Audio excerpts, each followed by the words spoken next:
Muy buenas tardes.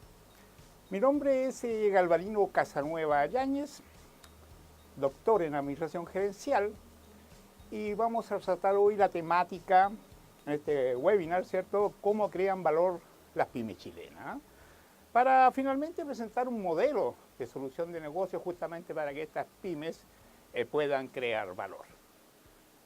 Primero que nada quisiera agradecer la gentil invitación, ¿cierto?, de la directora del programa de Magíster en Administración de Empresas de la Facultad de Administración de la UNIAC, la señora Mariela Osorio, que ha tenido la gentileza de invitarme para poder tratar esta temática tan importante y que indudablemente derivan, ¿cierto?, de los planes de estudio con que cuenta este magíster, ¿cierto?, que permite la investigación y el estudio respectivo en diferentes áreas. Dicho esto, entramos directamente a la temática. Previo al tema vamos a ver un pequeño marco conceptual, ¿cierto?, para delimitar la temática de estudio. La pyme, ¿cierto?, que es una pequeña y mediana empresa, ¿cierto?, son empresas que están básicamente configuradas de acuerdo o al número de empleados, ¿no es cierto?, que dispone de acuerdo a la Sociedad de Fomento Fabril, la SOFOFA, o ¿cierto?, al volumen de venta, de acuerdo a lo que registra el Servicio de Impuestos Internos, ¿cierto?, en términos de UF anuales. Vamos a entender un poquito, ¿cierto?, que las empresas en Chile se clasifican como microempresas, ¿cierto?, pequeñas empresas, medianas y grandes empresas. Lo que vamos a analizar hoy día, ¿cierto?, es lo que está en el centro, la pequeña y la mediana empresa. Por lo tanto, las pymes, ¿cierto?, tal como dice la diapositiva acá, ¿cierto?, tiene justamente esa libertad de desarrollar actividades comerciales, ¿cierto?, de cualquier tipo, con el objeto de poder generar bienes y o servicios. Pues bien, definido lo que es pyme, pequeña y mediana empresa, ¿cierto?, vamos a entrar a esta clasificación propiamente tal, con respecto al tamaño, y se dice que las microempresas, ¿cierto?, son organizaciones económicas, ¿no es cierto?, donde la conforman de 1 a 5 trabajadores, de acuerdo a la Sociedad de Fomento Fabril, la SOFOFA, ¿cierto?, o su nivel de venta va a estar entre 0 y 2.400 UFs anuales. Esas son las microempresas. Ya vamos a ver cómo se configura el número, estas unidades económicas. Fíjense que la pequeña empresa, el número de trabajadores va a ser clasificada de acuerdo a 6 a 50 trabajadores, y el volumen de venta va a estar en relación directa entre 2.400 unidades de fomento, ¿cierto?, a 25.000 anuales, mientras que la mediana empresa va a estar compuesta, ¿no es cierto?, entre 50 y 200 trabajadores, ¿cierto?, ¿cierto?, el nivel de venta va a oscilar entre 24.000 una unidad a 100.000 UFs al año, y la gran empresa va a sobrepasar los 200 trabajadores y sobrepasa también las 100.000 UF al año. Una clasificación general, ¿no es cierto?, de esas organizaciones económicas. Pues bien, generalmente cuando se hacen estudios, ¿cierto?, en relación al comportamiento de estas unidades económicas, se toman como base una muestra. A ver en pantalla que un estudio que desarrolló, por ejemplo, la cuarta encuesta longitudinal de empresas, el L4, tomó, ¿cierto?, como referencia 325.334 unidades organizacionales. Y con ese nivel de representación, ¿cierto?, puede perfectamente proyectarse el comportamiento de estas unidades económicas. Veamos el número, ¿qué significa esto? Actualmente en Chile, ¿cierto?, existen alrededor de 700.000 microempresas, o sea, aquellas unidades económicas donde su nivel de venta anual, ¿cierto?, es inferior, ¿cierto?, a las 2.000 o hasta las 2.400 UF, ¿cierto? Existen 200.000 pequeñas empresas con un nivel de venta máximo, ¿cierto?, de 24.000 UF de 2.400 a 24.000 UFs, y las medianas empresas, ¿cierto?, que sobrepasan ese número en relación a las UF de 2.401 hasta 100.000 UF. Hay 30.000 y 15.000 grandes empresas. aquellas que tienen más de 200 trabajadores, ¿no es cierto? Y también producen el nivel de venta más de 100.000 UFs anuales. ¿Cuál es el problema? Fíjense, hablando solamente de lo que es la pequeña y mediana empresa, el 15% de estas unidades económicas no alcanzan el primer año de vida. No son capaces de pasar lo que se denomina el Valle de la Muerte. Y solo el 40% de estas unidades permanecen más allá de 7 años. Fíjense bien una cosa que es importante. Las cifras son alarmantes, vamos a analizar las causas. Puede que en otros países también sea el mismo fenómeno y sea más crítico todavía los valores. En el caso de México, por ejemplo, al decir de la doctora María Esther Alcántara, manifiesta que las pymes mexicanas no alcanzan a vivir el 80% más de 3 años. Acá algo más alcanzan a sobrevivir. Entonces, ¿por qué me referí primero a la microempresa, siendo que no es el objeto de estudio? Es simplemente porque la mayoría de las pequeñas empresas provienen de las microempresas. O sea, aquellas empresas, aquellas microempresas que logran crecer, por lo tanto, pasan a configurar o a ser parte del grupo de las pequeñas empresas y las pequeñas después a las medianas, digamos. Así que todo esto está de alguna u otra manera sintonizado con respecto a lo que es el crecimiento de estas organizaciones económicas. Ya en primera instancia, entonces, el 15% de las pymes no alcanza a llegar al primer año de vida. ¿Cuál es la razón básica y fundamental de esto? Bueno, han habido múltiples estudios para tratar de entender por qué a algunas pymes le va bien y a otras le va mal.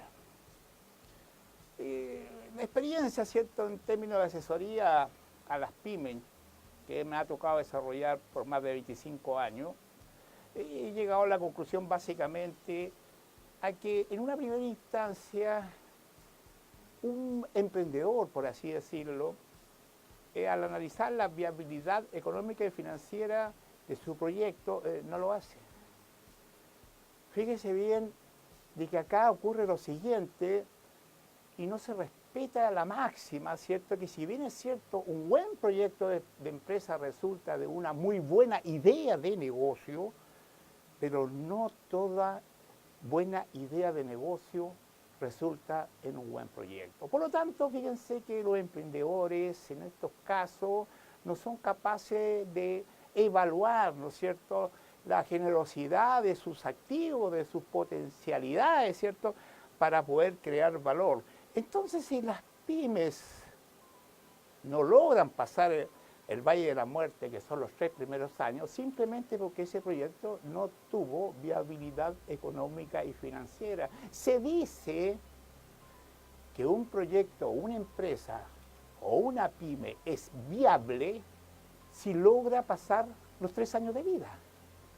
Y tiene éxito ese proyecto si subsiste y crece en el mercado por un espacio superior a los 10 años de vida. Y como vamos a ver, las empresas que logran traspasar la barrera de los 10 años son porcentualmente las menores. Fíjense bien en pantalla lo que aparecen cifras, en la cual representa la realidad de la empresa, ¿cierto?, al término del año 2017. Fíjense bien que del 100% de las empresas, las pymes, ¿cierto?, corresponden a más, ¿no es cierto?, del 70%, del 70% de las empresas, 70,5%. Las pequeñas configuran un universo del 23,5%, las medianas solo el 4% y las grandes, fíjense que no alcanzan el 2%. Eso hace el 100% de las empresas, en relación al número. Pues bien, ¿pero qué significa, fíjense, el nivel de venta de todas estas organizaciones? Siendo las grandes empresas ni siquiera el 2% de las unidades económicas, ellas son capaces de producir y vender, ¿cierto?, más del 81% de todas las ventas nacionales. Y fíjese que la microempresa, siendo el mayor en tamaño, no alcanza el 2%. Y fíjese que las pymes, entre la pequeña y la mediana empresa, estamos hablando algo superior del 17% del total. ¿Qué sucede ahora con el empleo de estas empresas, ¿cierto? Aquí configuramos la estructura del empleo con respecto al tamaño de la organización. Entonces vemos que son muy heterogéneos los datos. No obstante, hay que preocuparse de estos sectores que de alguna u otra manera influyen fuertemente en la economía de cualquier país. Pues bien, el problema entonces radica en la creación de valor. Si una pequeña o mediana empresa, una pyme, no es capaz de crear valor, por lo tanto no es capaz de crecer, y si no es capaz de crecer no se puede proyectar en el tiempo, básicamente. Ya hemos hablado, ¿no es cierto?, de los motivos que suceden, de por qué estas organizaciones económicas no son capaces, ¿no es cierto?, de crear valor, y esa es una de las causas, ¿no es cierto?, de por qué pasan a formar las altas cifras de mortandad de las pymes en Chile, y no solamente en Chile, en todo el mundo, ¿cierto? Ocurre estos fenómenos con mayor o menor grado. Básicamente ya planteamos que simplemente las empresas no son capaces de crear valor, no tienen una propuesta definitiva. Fíjense que hay una gran diferencia entre los emprendedores. Está bien, quieren emprender, ¿cierto? Quieren desarrollar algún tipo de negocio, pero si no son capaces de poder estructurar una propuesta de valor a los clientes, que es lo fundamental, su expectativa de vida no es muy larga bajo ese punto de vista. ¿Y cuál es el problema entonces? Son incapaces de generar propuestas y de medir esos logros, básicamente. ¿Qué significa la importancia de poder medir los logros, ¿no es cierto?, en términos de la creación de valor? Porque, claro, las organizaciones indudablemente se deben a sus clientes, y a través de una buena propuesta de valor a los clientes les va a involucrar, ¿no es cierto?, de alguna otra manera, que poder capturar un mercado y poder generar valor. Todos sabemos que los clientes, ¿no es cierto?, van a comprar ciertos productos o servicios en la medida que le puedan satisfacer sus necesidades, sus expectativas, ¿cierto?, y logren un bienestar o algo superior inclusive a lo que signifique el poder desligarse, ¿no es cierto?, de cierta cantidad de recursos. Por lo tanto, la primera problemática está en esa área. ¿Cómo creamos valor? Tradicionalmente ese ha sido el sentido, ¿no es cierto? Indudablemente aquí hablamos de creación de valor para los dueños del capital, pero ello no sería posible, ¿cierto?, si no hay una propuesta de valor a los clientes, a los cuales se deben las pymes, ¿no es cierto?, para poder justamente generar un valor económico para los dueños del capital. ¿Y cuál es el problema entonces? El problema ni siquiera radica en que se esté o no creando valor para clientes específicos. El problema radica fundamentalmente en que hoy en día existe la necesidad de ampliar el concepto de cliente. Ya no es, el concepto de cliente debe incorporar aspectos como, por ejemplo, crear valor a los colaboradores de la organización, ser capaz de crear valor, ¿cierto?, con respecto a la competencia, hacer las cosas mejor que la competencia, ser capaz de crear valor a los proveedores quienes suministran, ¿cierto?, la materia prima para un producto o servicio determinado que se esté produciendo y queriendo vender, ¿cierto? Ser capaz de crear inclusive el concepto de valor a la comunidad donde se sitúa esta unidad económica. Por lo tanto, el concepto de cliente es necesario tratarlo a nivel amplitud, ya no tan reducido, sino ampliado, que inclusive abarque, a la sociedad. Ese es el problema fundamental. Estamos con modelos anticuados, modelos estáticos, en el sentido que si nos ha ido bien como negocio, ¿para qué vamos a cambiar los modelos? ¿Seguimos con la misma idea? O simplemente no planificamos, no se generan los planes de negocio adecuados para que ello así sea. Fíjense bien lo siguiente, de acuerdo a Rapallo 2002, ¿no es cierto?, el autor dice que el objetivo de crear valor, ¿cierto? Y dice que es puramente financiero y técnico, ¿cierto? En el sentido de que crear valor beneficia al accionista y a la empresa. Pues bien, con este tipo de definición, si bien es cierto, apunta a lo que es generar valor a los dueños del capital, no apunta, ¿no es cierto?, a poder generar valor a nivel, ¿no es cierto?, de todos los grupos de interés o el denominado técnicamente los stakeholders, ¿no es cierto? Por lo tanto, deben apuntar las miradas para allá. Otra situación hoy en día produce lo siguiente, produce que las organizaciones económicas, las pymes en particular, tienen mayor acceso hoy que antes, ¿cierto?, a los capitales y a la tecnología. Entonces ya es muy difícil querer diferenciarse en el mercado o diferenciarse con respecto a la competencia si se tiene más accesibilidad, ¿no es cierto?, tanto a los capitales como a la tecnología, al menos a las empresas que forman parte de la competencia de las pymes. Al menos ellos tienen esa condición. Entonces hoy en día hay que buscar otro tipo, ¿no es cierto?, de recursos que puedan generar competencias distintivas dentro de la organización, de tal suerte, ¿no es cierto?, que seamos capaces de generar ventaja competitiva. Única forma de crecer para poder permanecer en el mercado y ser exitosos como pyme. En caso contrario, no seremos siquiera capaces de pasar el valle de la muerte establecido por 3 años. Y ese es el objetivo, ¿no es cierto?, de alguna manera recordar, ¿cierto?, que es muy importante, entonces, que las empresas puedan generar valor en todas sus áreas de trabajo. Y esto indudablemente va a generar unos beneficios que a la larga, ¿no es cierto?, van a permitir que la empresa pueda ser exitosa. Bien, resumiendo, si no hay una potencial creación de valor, la empresa simplemente no va a perdurar en el tiempo. Entonces, ya hemos analizado por qué existe una alta mortandad de las pymes chilenas, ¿no? Cuáles son esas causas de la mortandad y cómo crean valor las pymes en Chile. Muchas organizaciones parten con emprendimientos, reitero, que ni siquiera lo evalúan y tampoco son capaces de medirlo. Porque si hay una propuesta de valor, ¿cómo lo medimos? Reacia a las empresas a medir sus objetivos y esos vamos a verlo a continuación. A continuación les presento una propuesta de valor que fue utilizada en parte en mi tesis doctoral, ¿cierto?, que es un modelo de solución de negocios justamente para las pymes. Fíjense bien, si hay más acceso a capital y a tecnología, ¿qué recursos quedan entonces para poder diferenciarse de la competencia y poder crear valor y tener ventaja competitiva?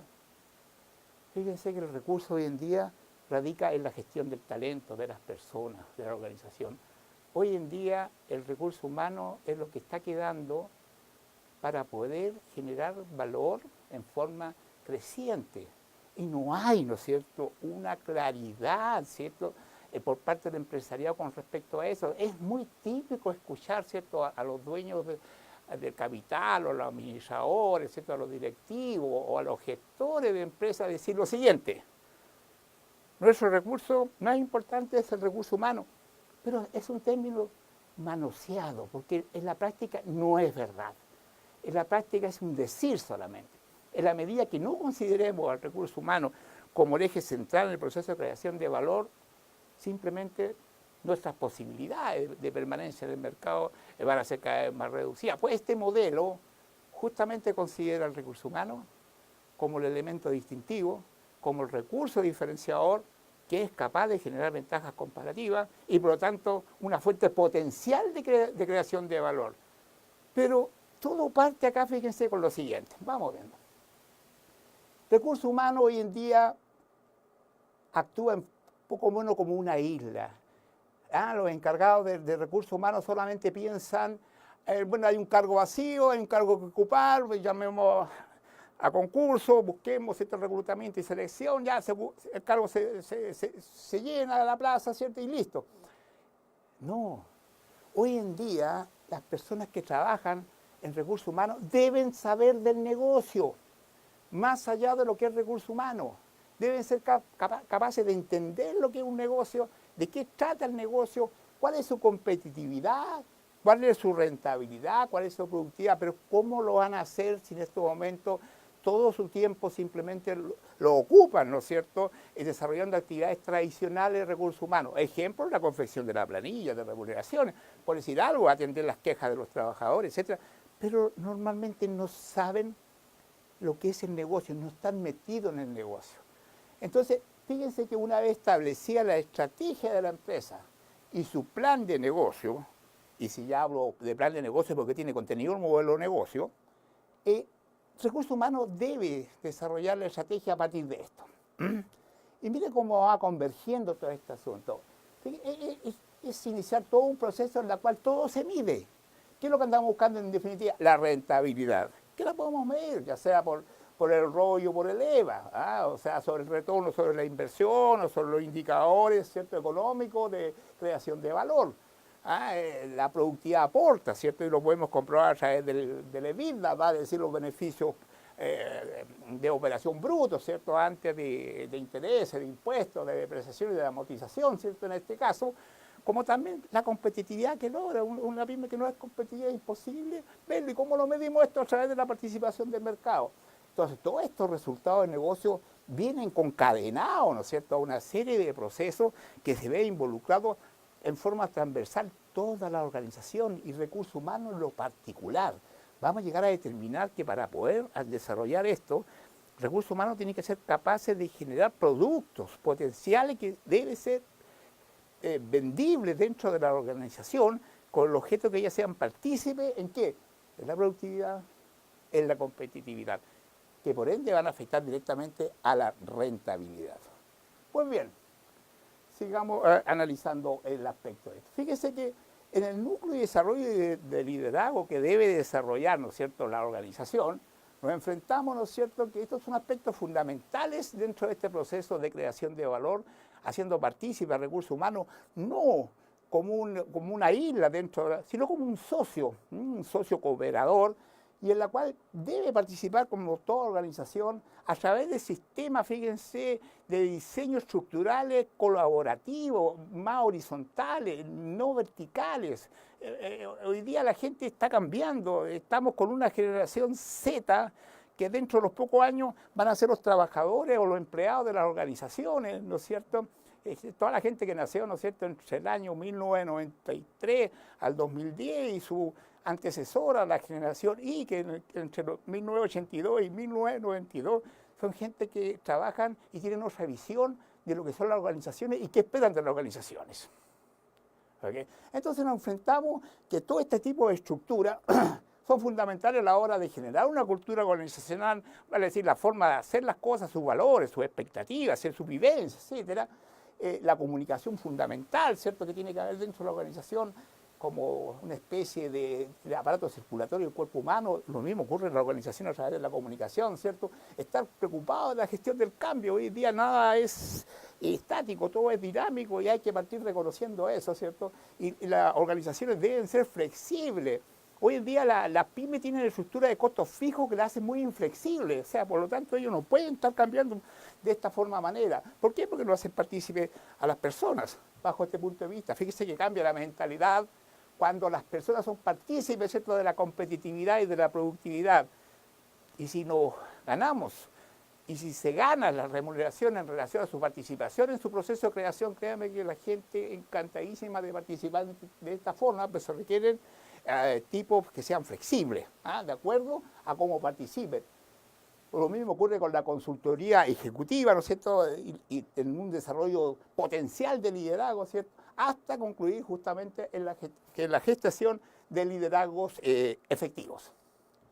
Fíjense bien que todos estos núcleos de productividad, núcleo de talento o núcleo de servicio tienen todos sus procesos, porque para poder llegar al núcleo eficiente y eficaz de gestión y desarrollo del liderazgo efectivo dentro de la organización, para que éstas puedan generar valores fundamentales dentro de la organización, bueno, requiere justamente adecuado diseño organizacional, lo que les hablaba recientemente, diseños que sean colaborativos, diseños horizontales, no verticales. Tenemos que hablar, ¿cierto?, de generar los sistemas de competencia que se piden de recursos humanos. ¿Qué es lo que hace hoy día recursos humanos? Bueno, he conocido organizaciones que le preguntan al trabajador, bueno, ¿qué es lo que hace usted? Y empiezan a evaluar desde ahí. cuando el asunto es al revés. ¿Qué necesita la organización para poder generar un cargo? Todo parte en la definición y descripción de cargo. Fíjense, crea el sistema de competencia, ¿para qué? Para posteriormente poder evaluar. Si evaluamos, efectivamente vamos a generar un sistema donde todo participa y todo es medible. Y eso va de la mano con los sistemas de compensación, porque a la medida que todo se hacen las cosas como corresponden, se genera mayor valor, indudablemente el recurso humano será capaz de retenerse con buenos sistemas de compensación. Pero para ello es claro y fundamental los indicadores clave del desempeño. Si no hay indicadores, si no podemos medir, es imposible analizar cómo está la empresa en relación a su competencia. Eso es todo en relación al núcleo de productividad. Si las pymes quieren aumentar la productividad, estos son los 4 factores claves. En relación al núcleo del talento y cómo podemos ser capaces de retener el talento, todo parte con el reclutamiento y la selección, ser capaces de ubicar a la gente idónea, la que necesita la organización, y deshacerse de aquellas personas, digámoslo directamente, mediocres para la organización, que no les sirve a la organización. Y ellos, la capacitación, tiene que hacerse todos los esfuerzos, porque si hay capacitación, se produce una diferencia entre las competencias que tiene un trabajador y lo que pide el cargo. Esa brecha hay que cubrirla con capacitación, por lo tanto no puede ser considerado como recursos que se estén votando, por así decirlo, ineficientes. No, hay que capacitar con esmero, con dedicación, porque una buena capacitación cubre esa brecha entre lo que exige la organización, lo que posee, ¿cierto?, el recurso humano, y qué es lo que va a repercutir en lo que vimos recientemente, en la productividad, ¿cierto?, de ese trabajador en la organización. Con los esquemas de planeación de carrera esto no sirve, hay que orientar a las personas a que se desarrollen de acuerdo a sus intereses propios y que sean capaces de alinear sus intereses propios con los intereses de la organización. Esa es una planificación adecuada de la carrera de los individuos. Esa es una forma de poder mantener cierto talento dentro de la organización. Y claro, y con los indicadores de desempeño somos capaces, ¿cierto?, de poder evaluar ese desempeño. Bueno, esto es básicamente la parte estratégica en todo lo que es la gestión del talento dentro de la organización. Insisto, considerando al recurso humano como el activo más valioso que tiene la organización, pero considerarlo de verdad, ser capaces de hacerlo partícipe transversalmente en toda la organización. Y obviamente que todos estos procesos requieren de un núcleo de servicios para que se puedan generar las condiciones, ¿cierto?, para que puedan darse este proceso de considerar recurso humano como una cuestión fundamental, ¿no es cierto?, en el proceso de creación de valor. Y claro, obviamente, lo que tradicionalmente tiene cierto recurso humano, como la planilla de remuneraciones, preocuparse de la seguridad y higiene del trabajo, ¿cierto?, las relaciones que se producen en el trabajo, que son fundamentales, y la labor propia de administración de personal. No nos olvidemos, los años 50, el departamento de personal era una unidad que estaba en el último parte del organigrama. Miren dónde está ahora, intentan levantarlo dentro de la organización. Era lo último que había dentro del organigrama, lo más bajo, poco importaba. Pues bien, pero para que esto sea posible, lo fundamental es que se cuente con una excelente tecnología de información. Hay que hacer muy funcionables los roles tradicionales de recursos humanos. Hay que liberar de tiempo al recurso humano si queremos que sea partícipe, ¿cierto?, o como socio estratégico dentro de la organización. Para ello, ¿no es cierto?, existen hoy día software, como el caso del ERP, ¿cierto?, que la planificación de los recursos, ¿cierto?, empresariales, y que también podemos considerar como apoyo, ¿cierto?, el CRM, que dice relación este modelo de gestión, ¿no es cierto?, con los clientes, básicamente con los clientes, o los software relacionados, ¿cierto?, con la administración de esta cadena de logística o de suministro, que es el SSM. Hoy día existe la tecnología y que puede perfectamente crearse una especie de tecnología e información adecuada para liberar, ¿cierto?, para liberar a recursos humanos de las labores tradicionales, ¿no es cierto?, que le permita también a los directores o a los jefes o gerentes de área poder ocupar el rol de gerente de recursos humanos como es el adecuado. Fíjense que esto ayuda mucho porque el software permite la gestión de conocimiento. Una pyme que base su estrategia en la gestión de conocimiento es fundamental. Lo mismo va a producirse con la inteligencia de negocio. Pero para ello, previamente, es necesario tener los mecanismos adecuados. Hoy en día hay que confiar en la educación a distancia o en línea, ¿okay? En su capacitación, como también es fundamental el reclutamiento en línea para no perder tiempo, esas engorrosas labores de poder capturar recursos humanos de afuera en todo este proceso de reclutamiento y selección de personal. Y la parte de funcionalidad, fíjense que es importante porque si nosotros somos capaces de automatizar la mayor parte de las labores tradicionales de recursos humanos, como es el sistema de atención de empleados, como es el sistema de atención, ¿cierto?, de todos los clientes internos dentro de la organización y externos, indudablemente que estamos generando las condiciones necesarias y suficientes para que ello se pueda dar, tener una buena gestión de recursos humanos y hacer de recursos humanos un socio estratégico dentro de la organización. Esto a grandes modos, digamos, es lo que es el modelo de recursos humanos. Así que, por lo tanto, vamos a hacer lo siguiente.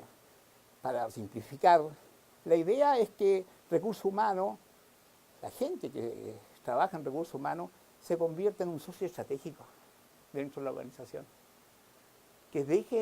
No es que deje de lado sus labores tradicionales, sino que en estos momentos se pueden contar, ¿cierto?, con cierta tecnología de información en las cuales gran parte de esas labores tradicionales la puede desarrollar esta tecnología. Fíjense que le habrá que sea capaz la gente de recursos humanos, ¿cierto?, entender el negocio con el propósito de generar productos o servicios que pueda vender. Por ejemplo, como producto de la gestión del conocimiento. Generar los indicadores suficientes, ¿no es cierto?, para poder medir eso y cómo aporta a la productividad y a la competitividad, ¿no es cierto?, de esta forma de actuar.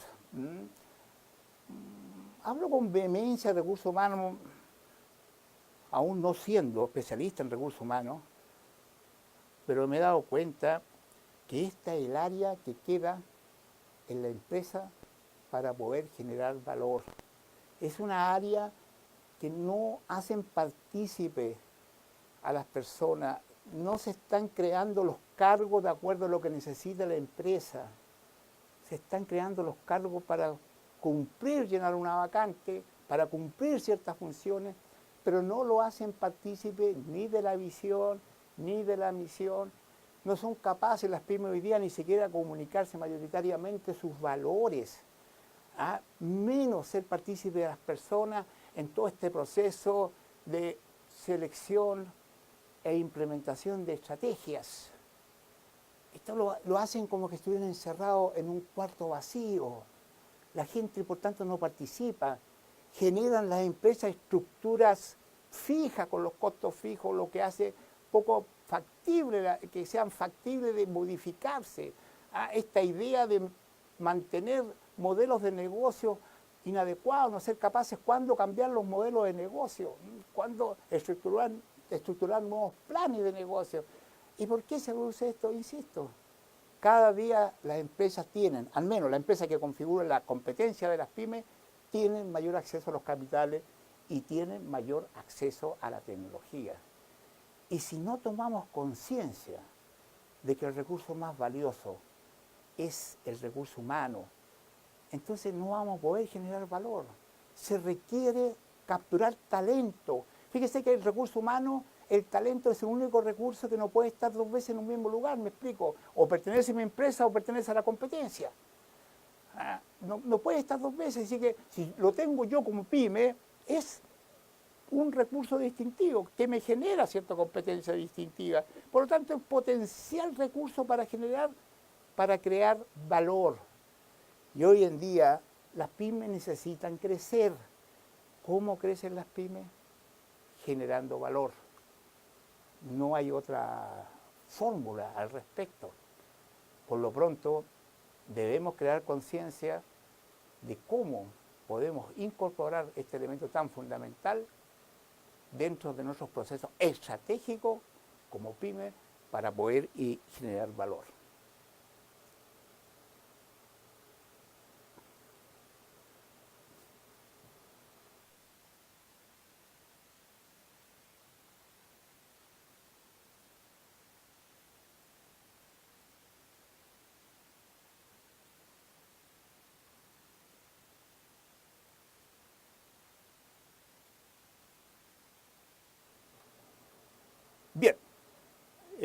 Para finalizar, ¿cierto?, el webinar de esta tarde,